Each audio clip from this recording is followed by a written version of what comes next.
Saudara yang dikasihi Tuhan, informasi yang saudara dengar hari ini saya tujukan kepada jemaat Jakarta City Blessing yang saya kasihi atas pertanyaan jemaat sekitar bagaimanakah baiknya menguburkan orang yang kita kasihi. Atau lebih spesifik lagi, boleh tidak kita kremasi? Kira-kira 4 tahun yang lalu saya juga pernah diwawancarai oleh sebuah majalah rohani di bulan-bulan Paskah dengan topik yang sama. Dan hari ini saya tidak sangka bahwa saya akan merekam informasi ini lagi juga di sekitar bulan Paskah di tahun 2021 ini. Jadi karena dalam tanda petik kebetulan ini, saya akan mulai topik ini dari kacamata Paskah. Paskah adalah hari kebangkitan Tuhan Yesus. Maut, musuh utama manusia, telah dikalahkan. Kematian tidak lagi ada dalam perbendaharaan kata kita orang percaya.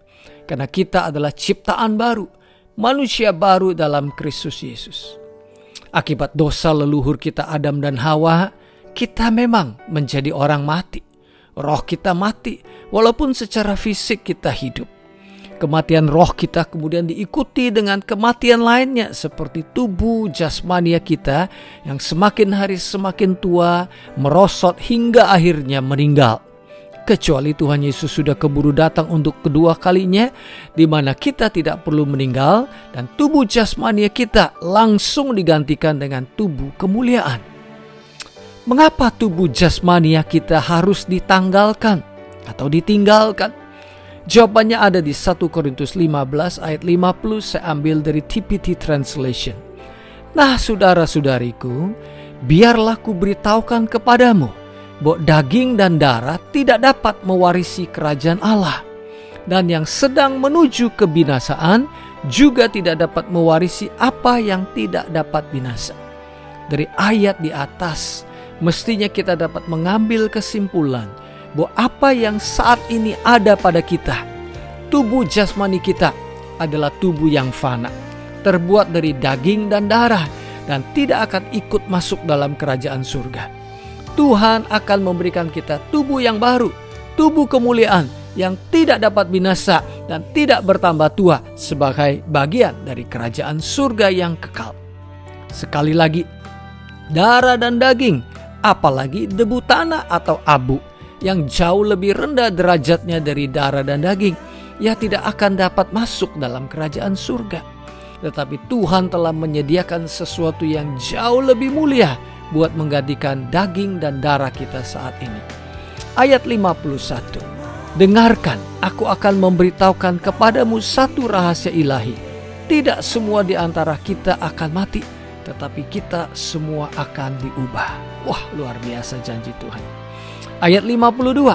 Hal ini akan terjadi seketika, dalam sekejap mata.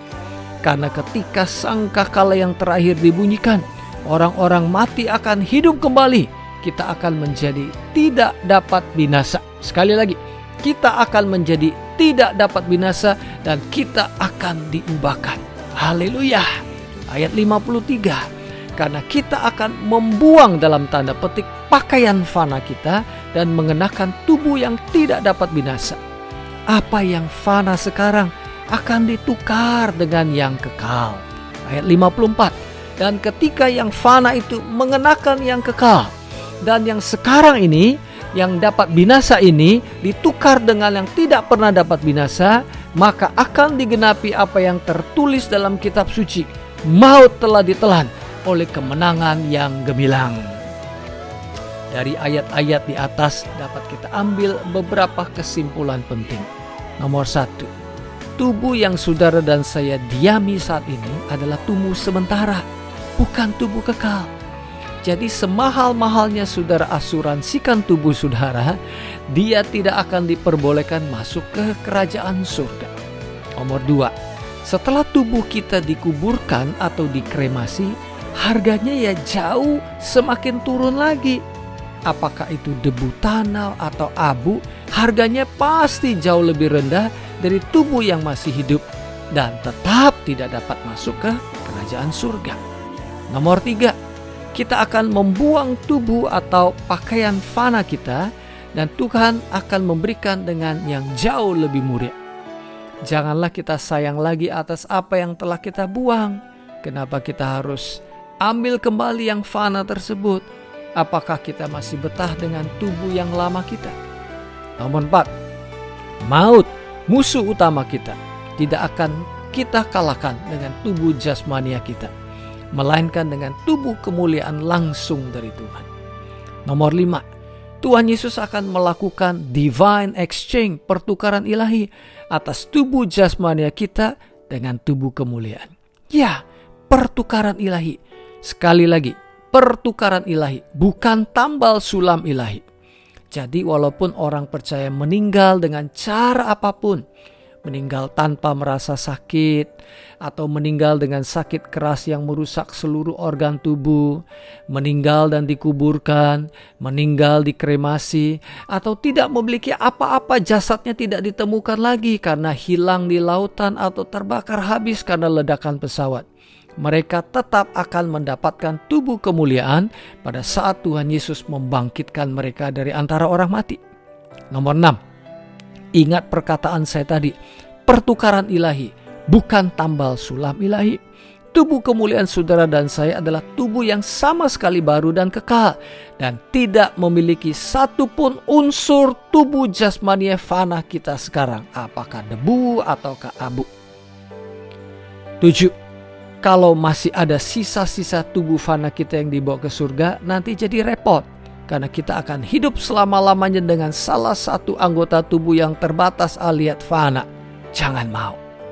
Coba kita mundur beberapa ayat ke ayat 42 dan menyimak apa yang Rasul Paulus katakan. 42. Dan demikian pula halnya dengan kebangkitan orang mati. 43. Tubuh ditaburkan dalam kebinasaan, tetapi akan dibangkitkan dalam kekekalan. Tubuh ditaburkan dalam kehinaan, tetapi akan dibangkitkan dalam kemuliaan. 44. Tubuh ditaburkan dalam kelemahan, tetapi akan dibangkitkan dalam kekuatan. Jika ada tubuh jasmania, maka ada juga tubuh rohani. 45.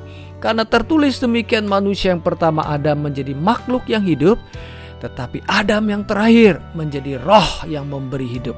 Ayat 46, tetapi yang rohani tidak datang lebih dulu, yang jasmani mendahului yang rohani. 47, manusia yang pertama berasal dari debu tanah. Manusia yang kedua adalah Tuhan Yehova berasal dari surga. Jadi ayat 47 bilang kita mendingan ambil dari surga, bukan ambil dari debu tanah. Ayat 48, yang pertama terbuat dari debu, memiliki satu ras orang-orang yang sama seperti dia, yang juga terbuat dari debu. Dia yang diutus dari surga juga memiliki satu ras orang-orang surgawi yang sama dengan dia. Ayat 49, dulu kita serupa dengan manusia yang dari debu, tetapi sekarang biarlah kita membawa keserupaan dengan manusia surgawi itu. Saudara, awalnya kita ini berasal dari Adam, terbuat dari debu tanah. Tetapi puji Tuhan, Dia tidak hanya berhenti pada awalnya, tetapi Dia membawa kita ke akhir kehidupan kita yang jauh lebih baik, yaitu manusia surgawi. Sekali lagi, kita berawal atau berasal dari manusia debu, tetapi janganlah kita mengakhiri hidup kita menjadi manusia debu lagi, karena itu bukan tujuan kita. Tujuan kita adalah manusia surgawi dengan tubuh kemuliaan, bukan manusia debu, juga bukan manusia abu. Jadi apakah debu ataukah abu enggak jadi soal. Yang penting hasil akhirnya adalah manusia surgawi. Kita adalah ciptaan baru di dalam Kristus Yesus.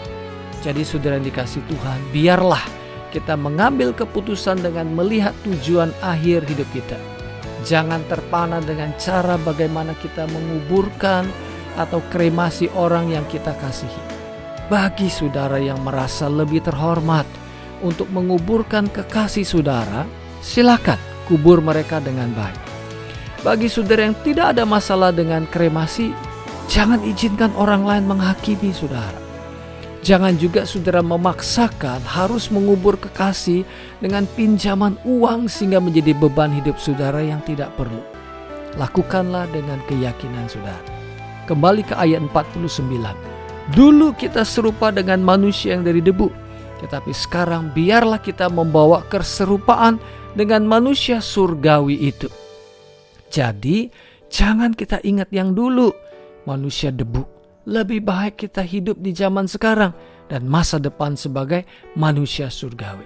Saya tutup dengan Galatia 6 ayat 14. Saya ambil dari terjemahan baru dan TPT Translation. Tetapi aku sekali-kali tidak mau bermegah selain dalam salib Tuhan kita Yesus Kristus. Sebab olehnya dunia telah disalibkan bagiku dan aku bagi dunia. Ini TPT Translation. Satu-satunya hal yang kubanggakan adalah penyaliban Tuhan Yesus Kristus.